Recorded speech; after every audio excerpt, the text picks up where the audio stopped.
Hello, good evening everyone.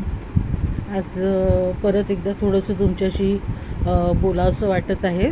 ते ह्या विषयावरती की तुम्हाला तुमच्या मुलांच्या बाबतीतले निर्णय घ्यायचे असतील तेव्हा तुम्ही कुठला विचार करता.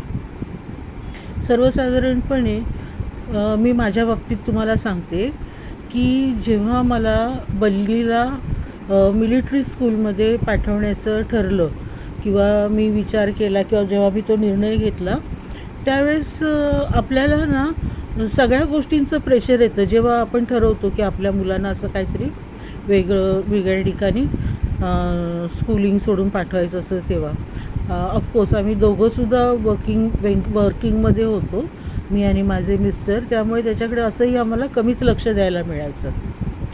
त्यासाठी मी असा निर्णय घेतला की त्याला, आणि तो खूप एनर्जेटिक होता, त्याला स्पोर्ट्समध्ये आणि मिलिटरीची भरपूर आवड असल्यामुळे त्याला मी मिलिटरी स्कूलमध्ये टाकण्याचा निर्णय घेतला. कारण त्याच्यामध्ये ना अशी प्रचंड ऊर्जा होती, तर ती वेस्ट करण्यासाठी तो जी मस्ती वगैरे करायचा आणि ज्या काही खोड्याबिड्या करायचा ना, तर मला असं वाटलं की त्याची जी एनर्जी आहे ना ती पॉझिटिव्हमध्ये आणि त्याच्यामधून काहीतरी त्याला टॅलेंट त्याचं बाहेर उभरवून निघावं, म्हणून मी त्याला स्कूलमध्ये टाकण्याचा असा निर्णय घेतला. पण होतं काय माहिती आहे, यामध्ये आपल्याला सामाजिक प्रेशर खूप येतं. त्याच्याशी जबाबदारी जर घ्यायला कुणी तयार नसतं, आपल्या मुलाची जबाबदारी आपल्यालाच घ्यायची असते.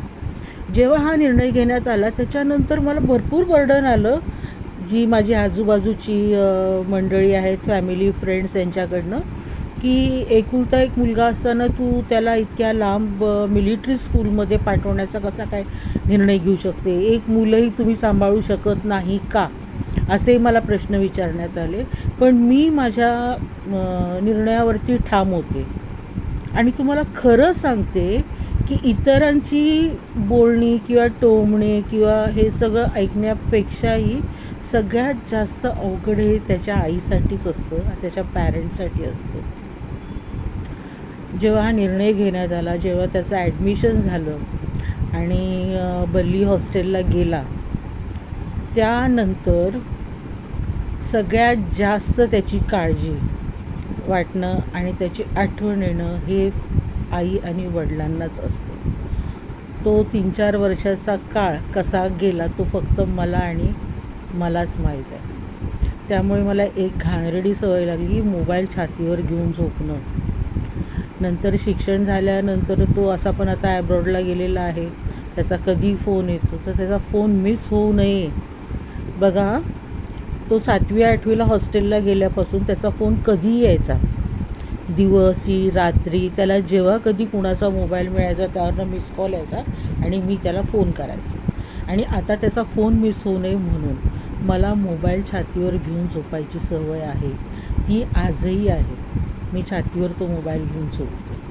असो, ती वेगळी गोष्ट आहे. पण मला आज तुम्हाला मित्रमैत्रिणींनो असं सांगायचं आहे की जर तुम्हाला असा कठोर निर्णय घ्यावा लागला मुलांच्या बाबतीत, तर तुम्ही प्रेशराईज होऊ नका, निर्णय घ्या. कारण तुमच्या मुलाचं भलं कशात आहे हे फक्त तुम्हाला आणि तुम्हालाच माहीत असतं.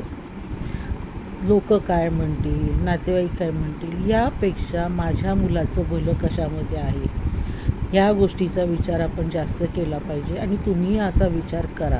कारण आपण असा विचार करत असताना ना, मी तुम्हाला सांगते की आपल्याला ना खूप सॅक्रिफायसेस करायला लागतात.